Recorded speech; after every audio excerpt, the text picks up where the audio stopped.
Brought to you by TechnoSpark 20 series smartphones. I'm superhuman.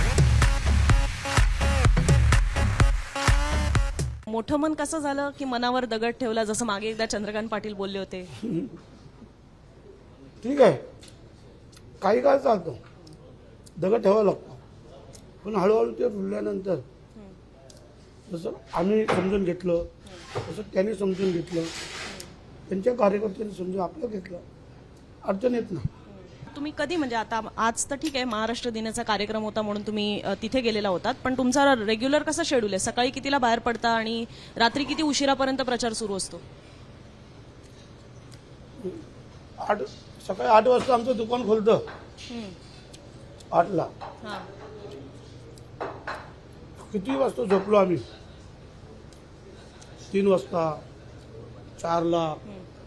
1 glass नको जर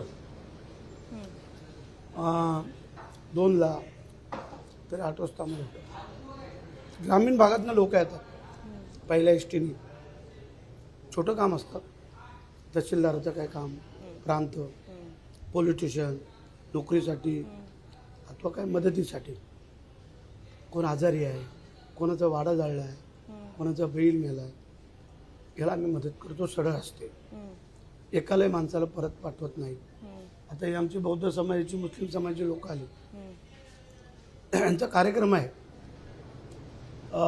बौद्ध पौर्णिमेचा, तर त्यांना सहकार्य हवं आहे. आम्ही करणार त्यांना सहकार्य, सांगितलं त्यांना तर आम्ही नाश्ता पण दिला, चहा पण दिली, पाणी पण दिलं, आणि त्यांना मदत पण करणार. हे लोक आम्हाला विसरणार आहेत का? असं आहे. आलेल्या पाहुण्याचं आतिथ्य करणं हे आमचं कर्तव्य. पण मधल्या काळामध्ये आपण पाहिलं, किंवा याआधी पण मी जसं म्हटलं की रायगड म्हटल्यानंतर शिवसेना आणि राष्ट्रवादीचा संघर्ष आहेच. आता महायुतीमध्ये आणि महाविकास आघाडीमध्ये एक राष्ट्रवादी आणि शिवसेना ही एकत्र आलेली आहे. तुमची ही मनोमिलन कसं झालेलं आहे? कारण तुम्ही जरी एकत्र आलेला असलात तरी मधल्या काळामध्ये आपण थोड्याफार प्रमाणात वाद पाहिले. तुम्हाला पालकमंत्री पदावरचा तुमचा आक्षेप होता की ते ताईंना मिळू नये, पण आता तटकरेंनाच उमेदवारी मिळालेली आहे, शिवसेनेकडे नाही आली ती जागा, कारण विद्यमान खासदारीकडे आलेले आहेत. पण आदितीताईंसोबतचे आणि तटकरेंसोबतचे, मग आता ते वाद मिटलेले आहेत. हे मनोमिलन कसं झालं तुमचं, किंवा कोणी घडवून आणलंय? आमचे उपमुख्यमंत्री, दोन्ही उपमुख्यमंत्री, आम्ही महाराष्ट्रामध्ये आणि देशामध्ये जर पुन्हा सत्ता आणायची असेल तर मग आपल्याला सगळ्यांना मनोमिलन करणंच गरजेचं आहे. कारण लोक विभागली गेलीत, त्यामुळे थोडी मतं पण विभागली गेलीत, आणि त्यासाठी सगळ्यांनाच, भारतीय जनता पार्टी असो, राष्ट्रवादी असो, शिवसेना असो, ह्या सगळ्या मोठ्या पक्षांना एकमेकाचं सहकार्य असलं पाहिजे, त्याशिवाय पर्याय नव्हता. आणि म्हणून मग आम्ही समजून घेतलो, राजकारणामध्ये आणि खेळामध्ये कधी काय घडल हे सांगू शकत नाही आहे. मग जर तसं काही चमत्कार घडतात तर मग आपल्याला एकमेकाला जर पुढं जायचं असेल तर 2 पावलं मागं पण सरकायला पाहिजे. त्याप्रमाणे आम्ही समजून घेतलं, आणि सगळ्या पक्षांनी समजून घेतलं. कारण आम्ही समजून घेतलं अशातला भाग नाही आहे. त्यांनी पण समजून घेतलं, त्यांनाही कळलं की आपल्याला पण यांची मदत लागणार. कारण आत्ता 6 पैकी 4 आमदार तर आमचे आहेत, भारतीय जनता पार्टी आणि शिवसेनेचे. त्यातले 3 तर आमचे शिवसेनेचे आहेत, 1 राष्ट्रवादीचा आहे, 1 उबाडाचा आहे. पण आम्ही मोठं मन केलं ना.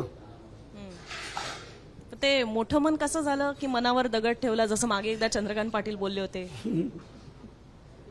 ठीक आहे, काही काळ चालतो, दगड ठेवावा लागतो, पण हळूहळू ते रुळल्यानंतर जसं आम्ही समजून घेतलं, तसं त्यांनी समजून घेतलं, त्यांच्या कार्यकर्त्यांनी समजून आपलं घेतलं, अडचण येत नाही. तुम्ही मागे एकदा मुंबई तक चावडीवर आला होतात, आणि त्यावेळेला तुम्ही म्हटलेलं होतं की त्यांना पण आमची गरज आहे, हे तुम्ही म्हणालेला होतात. तशीच त्यामुळेच जर विधानसभेला ते आम्हाला मदत करणार असतील तर आम्ही त्यांना लोकसभेला मदत करू.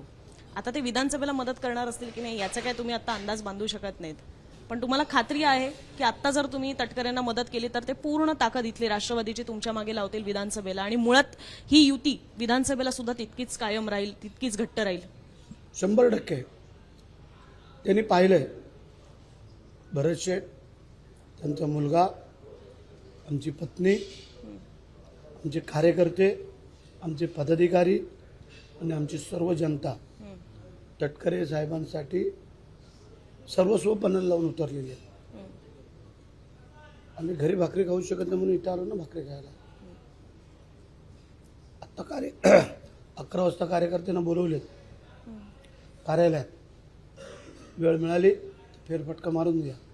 तिथं बाजूलाच समोर महाड शहरामध्ये लायन्स बिल्डिंगच्या बाजूला कार्यालय आहे आमचं. विचारा दिलं. आम्ही मनापासून काम करतो. शेवटी कोणच कोणाच्या मनातलं काय सांगू शकत नाही. पण आजच्या घडीला तटकरे साहेबांना सांगितलं आम्ही, तुमची वेळ आहे. तुम्हाला आता दिसल मतपेट्यातली आणि कार्यकर्त्यातली आम्ही कसं काम करतोय काय ते त्याच्यावरती पुढचं अवलंबून राहील. आम्ही प्रामाणिक काम केलं तर ते आमचं प्रामाणिक करतील. कार्यकर्त्यांना आमचं सांगणं आहे, आपल्याला मनापासून काम करायचं आहे. पुढचं काय घडल तो पुढचं आहे. आज देश हितासाठी, राज्याच्या हितासाठी आणि जिल्ह्याच्या हितासाठी आपल्याला लढाई लढायची आहे. कारण ज्यांच्या हातात काहीच नाही, सुक्या हाताने असं म्हणतात आपल्या मराठी माणसाचं म्हण आहे, उष्ट्या हाताने काही कावळा हाकलू शकत नाहीत. त्याचा अर्थ असा आहे, उष्ट्या हाताने म्हणजे काय, त्याचा अर्थ असा आहे हात भरलेले जेवणाचे आणि कावळा हाकलताना काही शिटा असे पडून जातात, तो कावळा खातो. तर असे काही लोक आहेत की ते पण नाही हाकलू शकत. याचा अर्थ ते काहीच कोणाला मदत करू शकत नाहीत. विरोधक अशी त्यांची अवस्था आहे. म्हणून आम्ही सांगतो